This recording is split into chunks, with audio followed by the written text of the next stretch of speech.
8월 3일 화요일 삶의 기적을 일으키는 30분 예배를 시작하도록 하겠습니다. 하나님께서 오늘 우리에게 주신 말씀은 사무엘상 31장 1절에서 6절까지 말씀입니다. 이 말씀 제가 봉독하도록 하겠습니다. 블레셋 사람들이 이스라엘을 침해 이스라엘 사람들이 블레셋 사람들 앞에서 도망하여 길보아 산에서 엎드려 죽으니라. 블레셋 사람들이 사울과 그의 아들들을 추격하여 사울의 아들 요나단과 아비나답과 말기수아를 죽이니라. 사울이 패전함에 활 쏘는 자가 따라잡으니 사울이 그 활 쏘는 자에게 중상을 입은지라. 그가 무기를 든 자에게 이르되 내 칼을 떼어 그것으로 나를 찌르라. 할례 받지 않은 자들이 와서 나를 찌르고 모욕할까 두려워하노라 하니 무기를 든 자가 심히 두려워하여 감히 행하지 아니하는지라. 이에 사울이 자기의 칼을 뽑아서 그 위에 엎드러지매 무기를 든 자가 사울이 죽음을 보고 자기도 자기 칼 위에 엎드러져 그와 함께 죽으니라. 사울과 그의 세 아들과 무기를 든 자와 그의 모든 사람이 다 그날에 함께 죽었더라. 아멘. 오늘 이 시간 하나님께서 우리에게 주신 말씀을 듣기 전에 잠시 기도하는 시간 갖도록 하겠습니다. 하나님 아버지 감사합니다. 오늘도 저희들 사랑하셔서 저희를 만나주시고 저희에게 말씀해 주시니 감사합니다. 하나님 아버지, 오늘도 하나님께서 주시는 말씀을 통해서 이 땅을 만드신 하나님, 그 전능하신 하나님이 저희를 얼마나 사랑하신지 그 사랑을 기억하게 하시고 그 하나님을 믿음으로 인해서 담대하게 승리하며 하나님의 크신 영광을 나타내는 저희 모두가 될 수 있도록 은혜 베풀어 주옵소서. 예수님의 이름으로 감사하며 기도드리옵나이다. 아멘. 오늘 우리가 읽은 사무엘상 31장의 말씀은 즐거운 말씀은 아닙니다. 참으로 슬픈 말씀이에요. 하나님께서 선택하신 민족 이스라엘, 그 이스라엘의 초대왕으로 하나님께서 선택했던 사람 사울, 그 사울 왕이 비참하게 죽음을 맞이하는 장면에 대해서 말씀하고 있습니다. 근데 사울 왕이 그렇게 비참하게 죽음을 맞이할 뿐 아니라 그 죽음으로 향하는 그 과정을 보면 너무나 고통스러운 그런 사울의 모습을 볼 수 있습니다. 블레셋이 이스라엘을 공격해서 이스라엘과 블레셋이 전쟁을 하게 되었는데 그 전쟁의 결과가 어떻게 진행이 돼가고 있는가? 오늘 말씀에 사무엘상 31장 1절은 이렇게 말씀합니다. 블레셋 사람들이 이스라엘을 침해 이스라엘 사람들이 블레셋 사람들 앞에서 도망하여 길보아 산에서 엎드려 죽으니라. 둘이 전쟁을 했는데 이스라엘 사람들이 블레셋 사람들을 이기지 못하는 거예요. 계속 도망가다가 결국 길보아 산에서 많은 병사들이 죽음을 맞이합니다. 이 사울은 이스라엘 왕입니다. 이스라엘 왕으로서 전쟁에 참여했는데 자신의 군사들이 그렇게 도망가다 죽임을 당하는 그 장면을 볼 때 왕으로서 사울의 마음이 얼마나 고통스러웠을까. 그리고 더 나아가서 그렇게 자신의 병사들이 한 명 한 명 죽음을 맞이한다는 것은 죽음이 사울을 향해서 한 발짝 한 발짝 다가온다는 것. 그 죽음이 자신을 향해서 한 발 한 발 다가올 때 그 사울의 마음이 얼마나 두려웠을까. 뿐만 아니라 계속되는 말씀에 보면 사무엘상 31장 2절은 이렇게 말씀합니다. 블레셋 사람들이 사울과 그의 아들들을 추격하여 사울의 아들 요나단과 아비나답과 말기수아를 죽이니라 라고 말씀합니다. 전쟁에 참여한 사울의 세 아들이 블레셋 군사들에 의해서 죽임을 당합니다. 사울이 자신의 그 세 아들이 죽임을 당하는 이런 상황에 인해서 얼마나 고통스러웠을까. 아버지가 아들이 먼저 이렇게 전쟁에서 죽임을 당하는 그 모습으로 인해서 얼마나 고통스러웠을까. 더군다나 이 요나단은 이 앞에 보면은 블레셋과의 전쟁에서 정말 용맹스럽게 싸워서 그 전쟁을 큰 승리로 이끌도록 만든 전쟁의 승리의 주역이었어요. 아주 용맹스러운 아들입니다. 근데 그 요나단도 이 전쟁에서 그 치열한 전쟁에서 결국 블레셋 군단에 죽음을 당한다는 겁니다.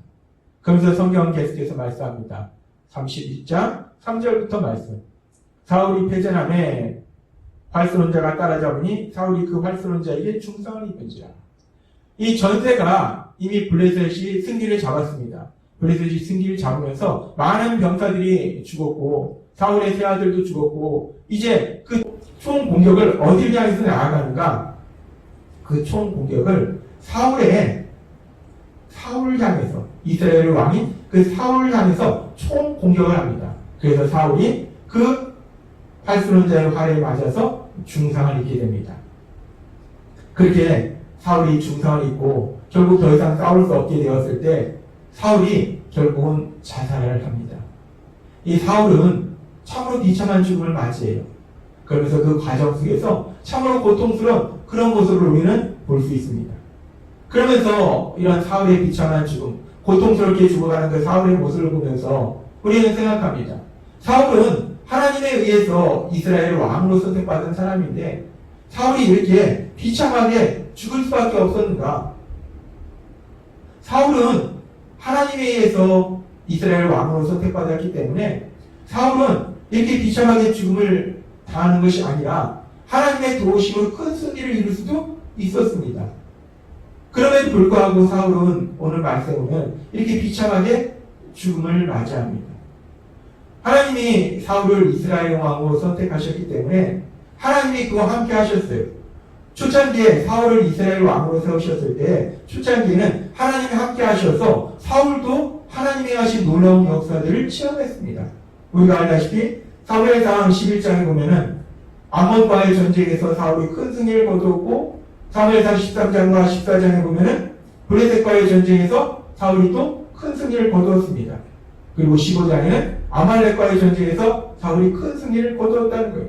그렇게 한때는 사울도 하나님이 함께 하심으로 인해서 하나님이 하신 역사로 인해서 큰 승리를 거두는 하나님의 놀라운 역사를 체험하는 그런 삶을 살았는데 그렇다면 어제 하나님께서 우리에게 말씀해 주신 것처럼 이 전쟁에서는 그 하나님의 역사를 체험할 수 없었 하나님의 역사하심을 왜 체험하지 못했을까? 하나님의 어제 주신 말씀처럼 이 블레셋과의 전쟁에서도 사울이 전하 이국에 그 역사를 체험할 수도 있었을 거라는 겁니다. 근데 사울은 비참하게 죽음을 맞이합니다. 그러면서 생각해 봤습니다. 사울이 왜 이렇게 비참하게 죽어야 했을까? 왜 사울은 하나님이 분명히 선택하신 사람이고 하나님이 이스라엘 왕으로 선택하셨는데 그럼에도 불구하고 하나님의 하신 전하위복의 역사를 체험하지 못했을까? 사울이 어떻게 했으면 이 전하위복의 역사를 체험할 수 있었을까? 우리가 세상을 살아가면서 이 전하위복의 역사, 이 역사는 어제 우리에게 말씀해 주신 것처럼 우리의 노력이 아니라 하나님의 역사하심입니다. 그렇다면 우리가 어떻게 할 때 하나님의 역사하시는 그 전하위복의 역사를 체험할 수 있을까? 하나님의 역사하시는 이 전하위복의 역사, 이 전하위복의 역사의 열쇠는 무엇일까? 하나님은 오늘 이 부분에 대해서 우리에게 말씀하십니다. 이 전하위복의 역사라는 것은 결국 화가 복으로 바뀌는 거예요. 놀라운 기적이라는 겁니다. 하나님의 역사하심을 체험하는 거예요.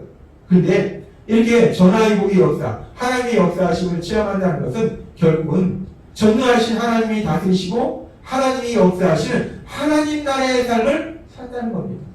우리가 하나님 나라의 삶을 살 때에 하나님이 역사하시기 때문에 전하위복의 역사를 체험할 수 있다는 거예요. 그렇다면 우리가 전하위복의 역사를 체험하기 위해서는 우리가 하나님 나라의 삶을 살아야 되는데 그럼 우리가 어떻게 하나님 나라의 삶을 살 수 있을까? 우리는 어떻게 하나님 나라에 들어갈 수 있을까? 하나님이신 예수님께서 2000년 전에 이 땅에 오셨을 때 우리에게 이 정답을 우리에게 말씀해 주셨어요. 예수님은 우리에게 이렇게 말씀하십니다. 마가복음 1장 15절 말씀. 이르시되 때가 찼고 하나님의 나라가 가까이 왔으니 회개하고 복음을 믿으라 하시더라. 그렇습니다. 하나님 나라가 가까이 왔으니 회개하고 복음을 믿으라 라고 예수님이 말씀하세요. 그 말씀은 뭐냐면 우리가 하나님 나라에 들어가기 위해서는 우리의 죄를 회개하고 복음을 믿는 겁니다. 하나님을 믿는 거예요. 예수님을 믿는 겁니다. 그랬을 때 우리가 하나님 나라에 들어갈 수 있다라고 예수님이 말씀하셨어요. 즉 우리가 하나님 나라에 들어가는 그 문을 여는 열쇠는 회개와 믿음이다 라고 말씀하셨다는 겁니다. 그렇게 우리가 회개와 믿음을 통해서 하나님 나라의 삶을 살게 되면 하나님이 다스리시는 하나님이 역사하시는 그 하나님 나라의 삶을 살게 되면 우리가 전화위복의 역사를 체험한다는 거예요. 따라서 우리가 전화위복의 역사를 체험하게 되는 그 열쇠는 무엇인가? 결국은 회개와 믿음이다 라고 말할 수 있다는 겁니다. 우리가 회개와 믿음을 통해서 결국 전화위복의 역사를 체험한다는 거예요. 우리가 회개와 믿음을 통해서 구원을 받는데, 근데 그 구원도 결국은 전화위복의 역사를 체험하는 겁니다. 우리가 죄인이기 때문에 죄로 인해서 영원한 고통과 멸망 속으로 들어갈 수밖에 없는 우리들인데, 그런데 우리가 예수님을, 우리의 죄를 회개하고 예수님을 구주와 주님으로 믿으면 우리가 구원받아서 하나님의 자녀가 돼서 하나님 신 참된 기쁨과 평화를 누리는 영원한 하나님 나라의 삶을 사는 복을 누린다는 거예요. 그렇기 때문에 이 구원 이 자체가 구원부터 우리는 전화위복의 역사를 체험하고 있는 겁니다. 따라서 우리가 전화위복의 역사, 그 전화위복의 역사를 체험하는 열쇠는 바로 회개와 믿음이다라고 볼 수 있다는 거예요. 회개와 믿음을 통해서 우리가 하나님 나라에 들어가게 되고, 그렇게 하나님 나라에 들어가서 하나님 나라의 삶을 살게 되면 하나님이 다스리시고 하나님이 역사하시기 때문에 우리의 삶 속에 파도차도 복으로 바뀌는 전화위복의 역사가 체험된다는 겁니다. 그래서 하나님께서 말씀하신 말씀을 통해서 우리가 사울의 모습을 보면 사울은 자신의 죄를 회개하지 않았어요. 그리고 하나님도 믿지 않았습니다. 그렇기 때문에 사울은 결국 하나님이 하시는 전화위복의 역사를 체험하지 못하고 결국 비참하게 고통 속에서 그 죽음을 맞이하게 했습니다. 그런데 하나님께서 어제도 우리에게 말씀해 주셨다시피 다윗은 자신이 하나님을 온전히 믿지 못했던, 하나님의 말씀대로 하나님을 믿는 믿음의 모습으로 살지 못했던 자신의 죄를 회개하고 하나님을 믿으니까 하나님께서 역사하시니까 전화위복의 역사를 체험하자는 겁니다. 하나님은 오늘 사울의 삶의 모습을 통해서, 다윗의 그 삶의 모습을 통해서 우리가 전화위복의 역사를 체험하기 위해서 전화위복의 역사를 체험하는 그 열쇠가 무엇인가 우리에게 말씀해 주셨어요. 하나님께서 오늘도 우리에게 주신 말씀처럼 우리가 세상을 살아갈 때 이런저런 일을 만날지라도 우리가 성령의 인도하심에 따라서 우리가 지은 죄를 돌아보고 그 죄를 회개하고, 또 우리가 하나님의 믿음을 인해서 하나님의 하시는 그 놀라운 역사, 전화위복의 그 놀라운 역사, 우리가 비록 삶 속에 고난을 만났을지라도, 화를 만났을지라도 그것이 놀라운 기쁨으로 복으로 바뀌는 그 전화위복의 역사를 체험하시는 여러분이 되시길 주님의 이름으로 축원합니다. 기도하겠습니다. 하나님 아버지 감사합니다. 오늘도 주신 말씀처럼 우리가 이 땅을 살아가면서 하나님이 하신 그 전화위복의 그 놀라운 역사를 체험하기 위해서 우리가 무엇을 해야 되는지 오늘도 말씀하실 때 사울의 삶의 모습과 다윗의 삶의 모습을 통해서 우리에게 다시 한번 말씀해 주셨다시피, 마가복음 1장 15절의 말씀을 통해서 우리에게 말씀해 주셨다시피 우리가 회개와 믿음의 삶을 통해서 하나님이 행하시는 전화위복의 그 놀라운 역사들을 체험하는 저희 모두가 될 수 있도록 은혜 베풀어 주옵소서. 예수님의 이름으로 감사하며 기도드리옵나이다. 아멘. 이 시간도 하나님께서 우리의 주신 말씀을 묵상하면서 조용히 기도하는 시간 갖도록 하겠습니다.